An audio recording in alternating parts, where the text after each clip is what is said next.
Question number 32 है। इसमें matrix A दे रखी है m क्रॉस n ऑर्डर की विद नॉन जीरो एंट्रीज और 4 स्टेटमेंट्स दे रखी है और अपने को ट्रू स्टेटमेंट बताना है इसमें से कौन कौन सी है। तो यहाँ मैट्रिक्स ए क्या है, m क्रॉस n ऑर्डर की। One by one statement check करते हैं। स्टेटमेंट ए है, if m is less than n then there exist a non zero matrix n cross 1 such that A x equal to 0।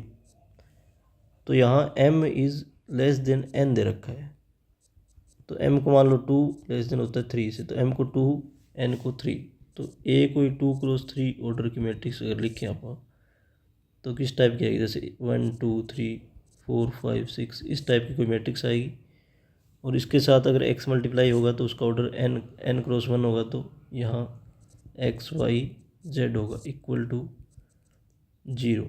अगर इसका solution find करेंगे तो इसमें variable 3 है और कंडीशंस 2 ही बनेगी, मैक्सिमम 2 बन सकती है। तो इसके इनफाइनाइटली मैनी सॉल्यूशन होते हैं, infinitely many non zero solution होगी। और इसमें लिख रखा है देयर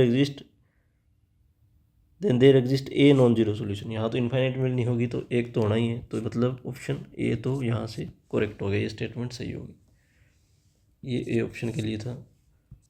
ऑप्शन बी क्या है, if m is greater than n, if m is greater than n then जो A ट्रांसपोज A मैट्रिक्स है वो सिंगुलर होगा, ये बोला इसने।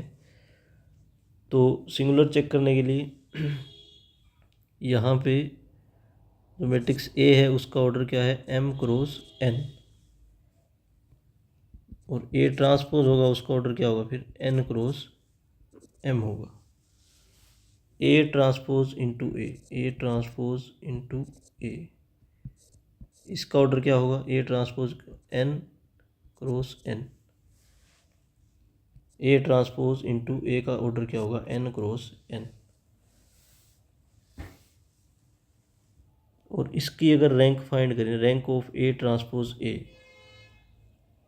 Rank of A transpose A वो लेस देन इक्वल टू होगी rank of A into rank of A transpose, तो वो लेस देन इक्वल टू होगी m और n से। मतलब m पहले ही बड़ा है तो मतलब n से ये लेस होगी, लेस देन इक्वल टू होगी। इक्वल टू भी हो सकती है, ये n क्रॉस n है तो इक्वल टू भी हो सकती है। फॉर एग्जांपल इसका काउंटर एग्जांपल अगर बनाएं अपन, तो मैट्रिक्स ए कुछ भी ले लो,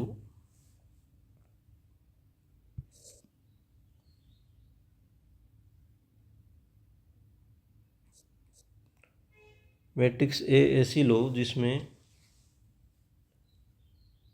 ऑर्डर 3 क्रॉस, या ऐसा लो 2 क्रॉस 1 हो, 2 cross 1 matrix A low 2 cross 1 order की, जैसे 1 2, तो ए ट्रांसपोज क्या आएगा 2 1। तो यहाँ से ए ट्रांसपोज ए अगर निकालें तो उसकी वैल्यू क्या आएगी, ए ट्रांसपोज ए ट्रांसपोज क्या आएगा 2 1 और ये 1 2, तो इसको करेंगे तो 2 + 2 ये आ गया 4, सिंगल एलिमेंट वाला मैट्रिक्स 4 आ गई। तो ये क्या है, नॉन सिंगुलर है, क्योंकि इसकी आइगन वैल्यू एक ही है 4 है, वो नॉन जीरो है। तो ये इसका डिटरमिनेंट फाइंड करोगे तो वो 4 आएगा, तो ये नॉन सिंगुलर है। ऐसे ही आप बड़े ऑर्डर की मैट्रिक्स भी फाइंड कर सकते हो, तो ये ऑप्शन गलत हो गया। अब ऑप्शन सी चेक करेंगे। सी क्या है, if n equal to 1 and m is greater than 1 then A transpose has nullity m-1। Option C में क्या है, n आपको 1 दे रखा है और m ग्रेटर देन 1 दे रखा है, तो ए ट्रांसपोज की नलिटी पूछी आपसे। तो ए का ऑर्डर है m क्रॉस n, n यहाँ 1 है, तो ए ट्रांसपोज का ऑर्डर क्या होगा 1 क्रॉस m। तो ए ट्रांसपोज का ऑर्डर क्या होगा m क्रॉस m।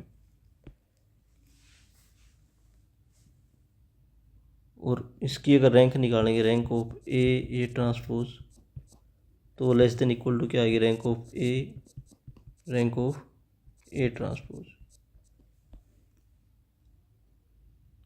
और रैंक ऑफ ए का ऑर्डर m क्रॉस 1 है और ये नॉन ज़ीरो है, तो ये भी क्या है, इन दोनों से कम आएगी, तो मतलब ये 1 से कम आएगी। रैंक ऑफ ए ट्रांसपोज क्या है, 1 से कम आएगी।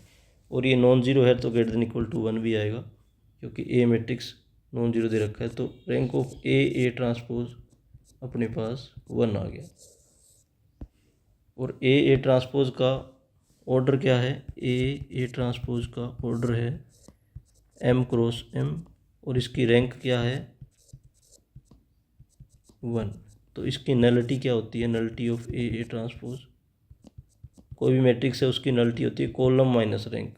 कॉलम इसका m है, कॉलम इसके m है, माइनस रैंक इसकी है 1, तो m माइनस 1, तो इसकी नलिटी कितनी है, m माइनस 1। ये भी क्या है, सही है।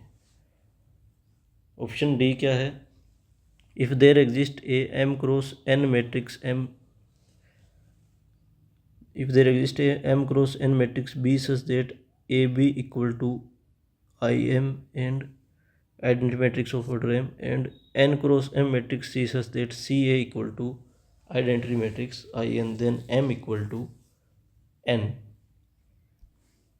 ये देख लेते हैं।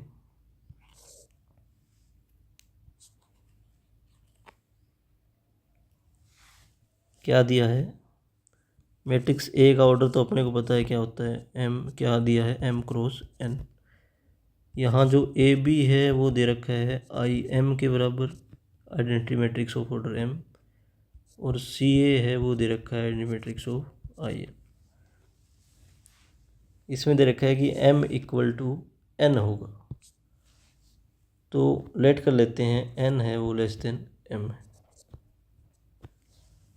अब हम मान के चलते हैं जो n है वो बराबर नहीं है बल्कि लेस देन m है, या फिर m लेस देन n, दोनों में से एक होगा। तो अपन एक n लेस देन m लेके चलते हैं। तो यहाँ से अगर देखें, इस फर्स्ट वाले से देखें तो रैंक ऑफ ए बी कितना आएगा, रैंक ऑफ IM क्या है, m, rank of A B कितना आ गया, m आ गया। ऐसे ही रैंक ऑफ CA निकालें तो वो कितना आएगा, n आएगा, क्योंकि rank of IN identity matrix of order n का n होता है रैंक। तो अपने को एक चीज़ और भी पता है कि रैंक ऑफ AB होता है वो लेस देन इक्वल टू होता है रैंक ऑफ A के और रैंक ऑफ B के भी। ऐसे ही रैंक ऑफ CA होता है वो भी लेस देन इक्वल टू होता है रैंक ऑफ A के और रैंक ऑफ C के, तो रैंक ऑफ A। तो यहाँ से इसकी रैंक अपने को पता है, रैंक ऑफ AB m है, तो m is less than equal to rank of A।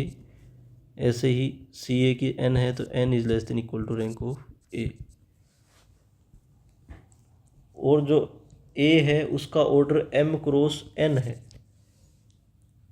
तो m क्रॉस n में रैंक ऑफ A का ऑर्डर अगर m क्रॉस n है तो रैंक ऑफ A होती है वो less than equal to m और n होती है, पता है अपने को, मिनिमम जो है उससे लेस होती है।